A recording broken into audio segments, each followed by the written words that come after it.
আসসালামু আলাইকুম। বাংলাদেশের রাজনীতিতে বাংলাদেশ জামাতে ইসলামের একের পর এক চমক দেখা যাচ্ছে। প্রথমত যেটা সব থেকে বড় চমক দেখা গেল সেটা হইতেছে এই যে আদালতের রায়ের 24 দিন সম্ভবত পর বাংলাদেশ জামাতে ইসলামী দলের নিবন্ধন প্রতীক দাঁড়িপাল্লা সহ কিন্তু ফিরে পেয়েছে। আর একটা বড় চমক বর্তমানে নির্বাচনটাকে ঘিরে ইসলামী জোট যে গড়ার একটা তৎপরতা দেখা যাচ্ছে, আর যেটার কৌশল হিসেবে বাংলাদেশ জামাতে ইসলামী মানে বলা যাচ্ছে যে হঠাৎ করে ইসলামী আন্দোলন বাংলাদেশ জামাতের সুরেই কথা বলছে। এটা কিন্তু বোঝা যাচ্ছে বর্তমান, কেননা বাংলাদেশ জামাতে ইসলামী কিন্তু সরাসরি বিএনপিকে ঠিক তেমন ভাবে কোনো অপমান বা অপদস্থ বা টার্গেট করে কথা বলতে পারতেছে না, কেননা তারা দীর্ঘদিনের এক সময় মিত্র ছিল। কিন্তু ইসলামী আন্দোলন বাংলাদেশকে দিয়ে বা তারা যে জোট করবে ইসলামী আন্দোলন বাংলাদেশ কিন্তু সরাসরি বিএনপির নাম ধরেই কিন্তু যা তা বলে যাচ্ছে। মানে ইসলামী যে একটা ঐক্য জোট হতেই চলেছে, সব থেকে বড় ইঙ্গিত কিন্তু এটাই। ইতিমধ্যেই কিন্তু বিএনপির পক্ষ থেকে নানাভাবে প্রচারণা চালানো হচ্ছে, মানে বাংলাদেশ জামাতে ইসলামী ইসলামী আন্দোলন বাংলাদেশের মধ্যে একটা দূরত্ব তৈরি করার জন্য। কিন্তু ওগুলোকে তোয়াক্কা না করেই কিন্তু ইসলামী আন্দোলন বাংলাদেশের রাজনীতিতে বড় একটা ভূমিকা পালন করতেছে। সেটা সরাসরি তারা বিএনপির বিরুদ্ধে, বিশেষ করে চরমোনাই পীর, তারা কিন্তু বিএনপির বিরুদ্ধে সরাসরি অ্যাকশনে যে কোনো কথা বলে। বিএনপির কাছে দেশের মানুষ নিরাপদ না, শহীদ জিয়া, এই বিএনপি, মানে এইরকম ভাবে যত প্রকার গালাগালি আছে সব কিন্তুই বাংলাদেশ জামাত ইসলামী ইসলামী আন্দোলন বাংলাদেশকে দিয়ে এভাবে করিয়ে নেওয়া হচ্ছে, অথবা তারা ইসলামী আন্দোলন বাংলাদেশের একটা রাজনৈতিক কৌশল হতে পারে। মূলত এখানে যেটা আসল কথা সেটা হইতেছে ইসলামী জোটগুলো যে ঐক্য হবে এটাই কিন্তু তার বড় একটা প্রমাণ। আর বিএনপি কিন্তু বাধ্য হয়ে তারা সরাসরি কিন্তু কিছু বলতে পারতেছে না।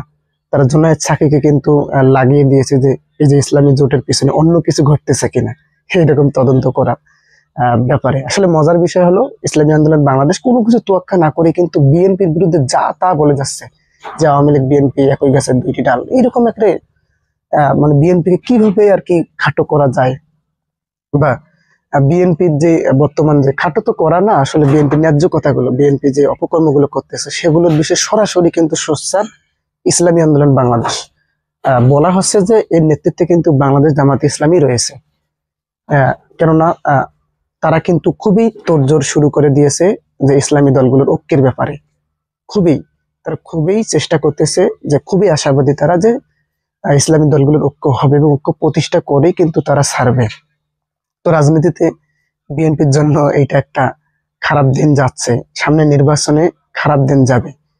যদি ইসলামী দলগুলো যদি জোট করে সম্ভবত বলা যায়, তাহলে এখানে ইসলামী দলগুলো ছাড়া অন্যান্য পার্টি যোগ দিতে পারে, যেমন এবি পার্টি, গণ অধিকার পরিষদ।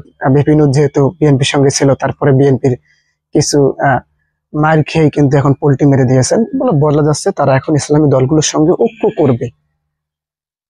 বিপিনুর বলেন, এবি পার্টি, এরা আসলে বোঝা যাচ্ছে ঐক্য করবে। এবং ইসলামী দলগুলো কিন্তু বর্তমান সব থেকে বড় জনশক্তি আছে বাংলাদেশ জামাত ইসলামের। তারা একটা জরিপ চালিয়েছিল, সেখানে 151টি আসন পাওয়ার কথা ছিল কিন্তু জামাতের।